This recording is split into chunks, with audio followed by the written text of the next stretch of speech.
Hi, welcome. If you landed here because you're struggling with fatigue, weight issues, insomnia, anxiety, depression, women, if you're struggling with irregular menstrual cycles or really painful cramping or really bad PMS or horrendous menopausal symptoms, men, this talk is for you too. If you're struggling with poor muscle tone, maybe low motivation and drive, maybe excessive, emotional responses that aren't normal for you, then you've landed on the right spot. And today we're going to dive into one of the functional tests that we run very commonly to help us identify and fix the root issue in order to restore long-term optimal health. Okay, let's share a screen with you and you're going to take a look at our hormone panel.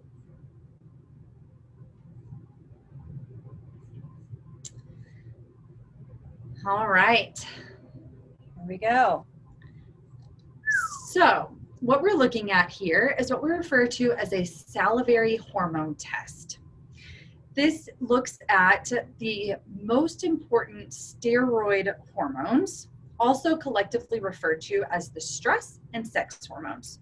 These include cortisol, which is our primary stress hormone, and then estrogen, progesterone, testosterone, and some of their precursors. One of the benefits to running a salivary test as opposed to a blood test, particularly when we're looking at cortisol, is because one of the most important values of cortisol is looking at its pattern throughout the day. I'm going to show you that. Yep. Right here. So cortisol, and we'll get into the glaring abnormality that we see here, but cortisol does a couple of things for us. One, it sets our circadian rhythm. So every cell in our body, every single cell, our entire body responds to the day-night cycle, right? The diurnal cycle. Cortisol is supposed to be highest in the morning in order to wake us up with the sun, and lowest at night in order to help us go to sleep when the sun goes down, okay? So that's how it helps set our circadian rhythm. Just to plant a seed, this can become imbalanced. We see this a lot in shift workers, for example. Nurses, police that have to work the night shift will start to see the circadian rhythm become imbalanced. And it's not just like, cortisol's off. It means the rest of our body's not responding to that circadian clock. It paves the way for a lot of issues. So nonetheless, cortisol, highest in the morning, lowest at night. In addition, cortisol is our primary stress hormone. So what I mean by that is that there's actually 3 different categories of stress. And the body, hormonally speaking, has one stress response mechanism. So the 3 different categories, most people, when I say stress, they're thinking of emotional stress. And that absolutely applies. So day in, day out stressors like traffic and deadlines and juggling work in a family, up to, pretty significant stressors like a divorce, the loss of a loved one, financial issues. Those are some examples of emotional stress. The second category is physical stress. So physical stress, you break a bone, sprain your ankle, traumatic brain injury is a very significant example of physical stress. And then the third category is chemical stress. So chemical stress, now we start to get into things like food sensitivities, toxicity, hormone imbalance, like we'll see here, an imbalance of the gut microbiome in our intestines. These are some examples of chemical stress. So I mentioned 3 different categories, one stress response mechanism. Which I think with the physical stress too is important is it doesn't have to be an injury.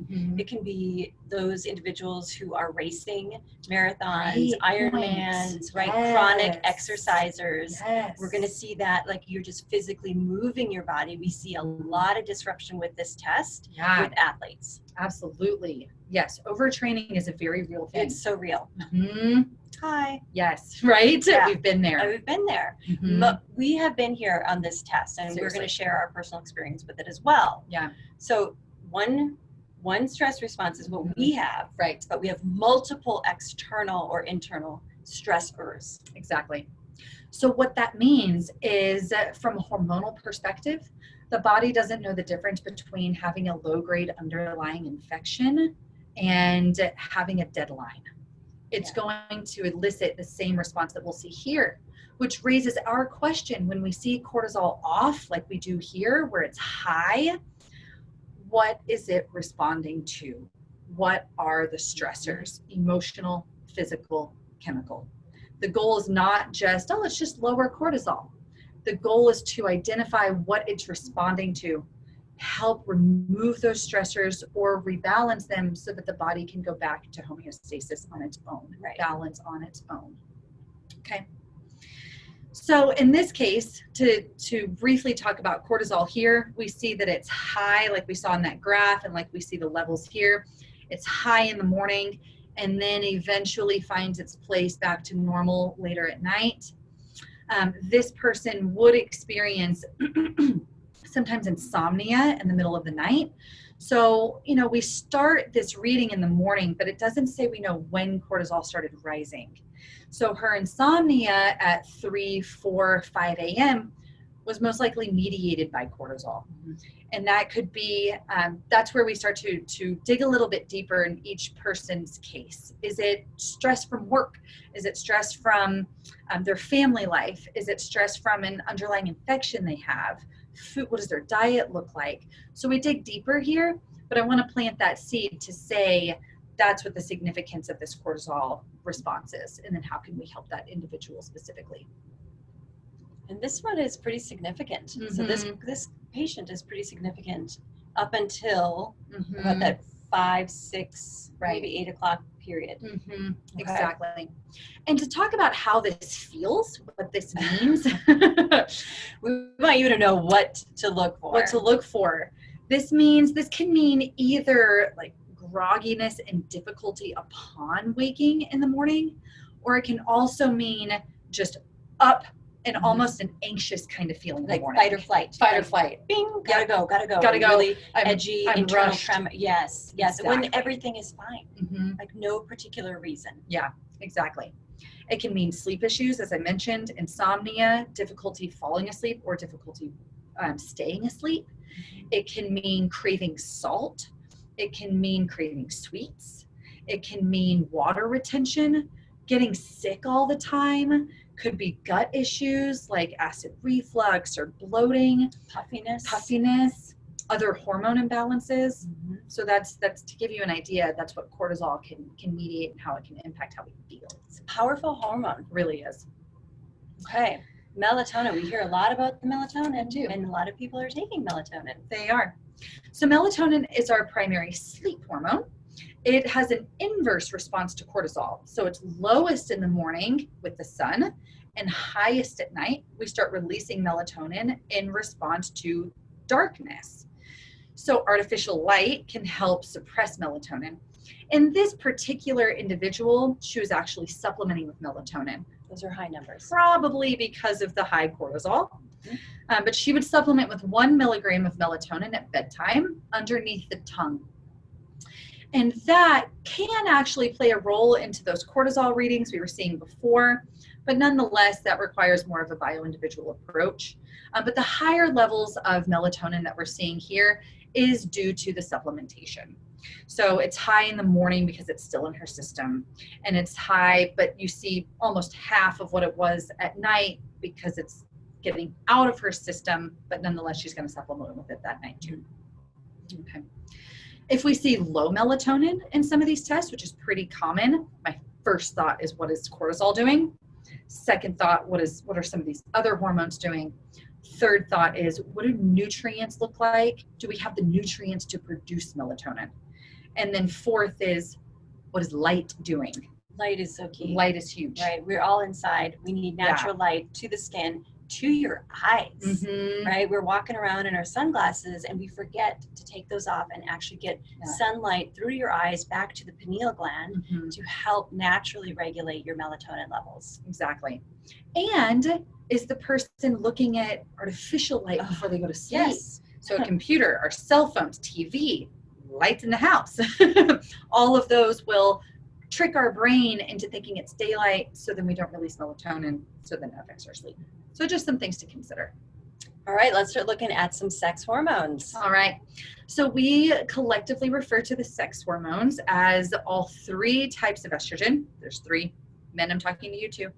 Estrogen, progesterone, and testosterone. So these really, we find a lot of balance. Again, this applies to men and women. So we're going to start with estrogen.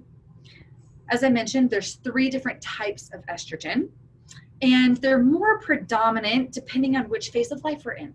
So estradiol is the most potent and most dominant estrogen in menstruating women. Estrone becomes more dominant in menopausal women. Estriol is 2 things to consider with estriol. 1, it's more dominant in pregnant women. 2nd, it is our detox form of estrogen. So when we detox estradiol, we detox it into estriol before eliminating it. So like the breaking down process. Breaking down process. Right. Yeah. So in this case, this test was run on a menstruating woman. And so we're primarily looking at estradiol, but we want to look at all of them, right? We want to look at the balance. How's the person detoxing it? Are there any excesses or deficiencies? And we want to relate that to progesterone, which I'll speak to in a minute. So estradiol, in this case, estrone looked fine, estriol looked fine. Estradiol in this case, we then look at which phase of the menstrual cycle for women. We're looking at which phase of the menstrual cycle she's in. Is it pre-ovulation or post-ovulation? Because those readings will make a difference. In this particular case, we're looking at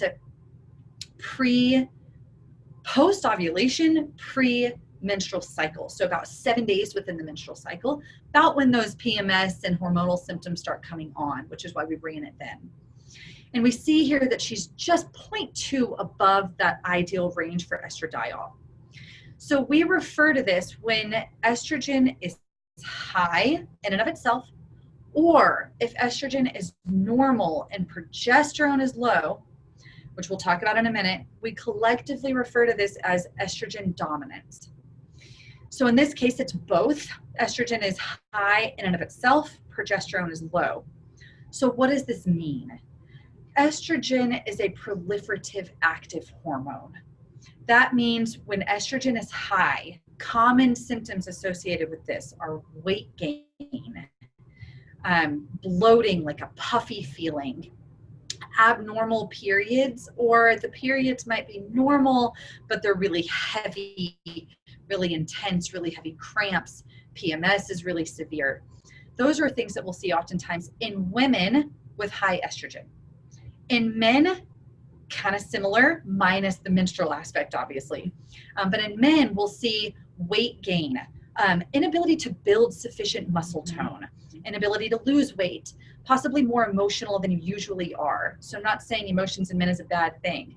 But if you're, let's say, for example, tend to be more stoic and you find yourself crying at commercials or teary-eyed at different conversations or events, or, more irritable or less motivated, less driven, then we can look at estrogen, and high estrogen can relay that in men as well.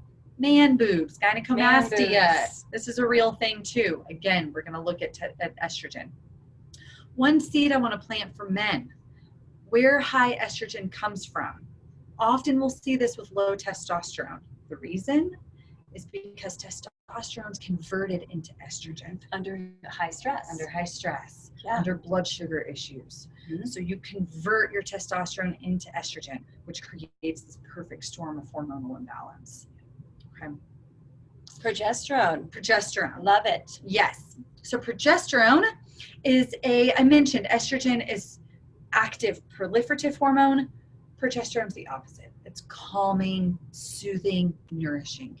It's supposed to get the uterus ready for egg implantation, if that's going to happen. So it creates this kind of nourishing, calming environment.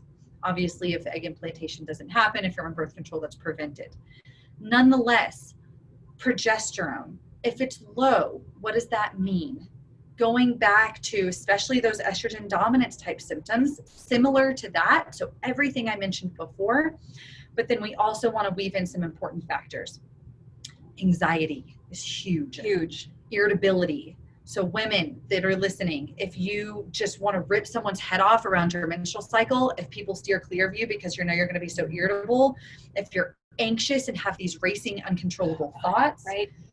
think of progesterone. Really strong cramps. Ladies, I know that we kind of joke about this being normal. PMS, cramping is normal. Doesn't have to be. It's not. No. It's a sign of dysfunction. It's a sign that there's an imbalance. We really look to progesterone for this.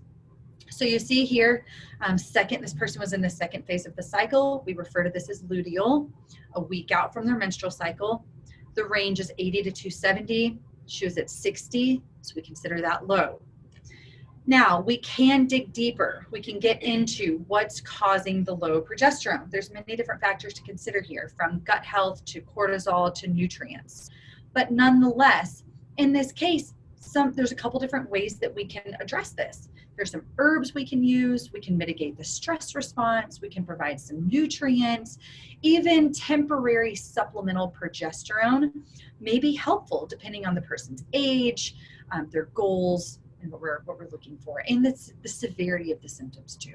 Okay, even if we use temporary supplemental progesterone, we're not losing sight of that question: why is the progesterone low? So we're going to keep working on those factors, but we want to get the person feeling better in the meantime too.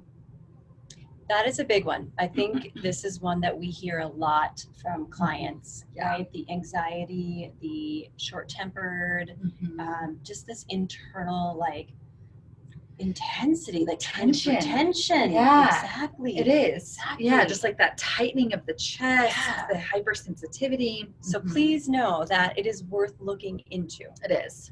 It is. You do not have to suffer. No.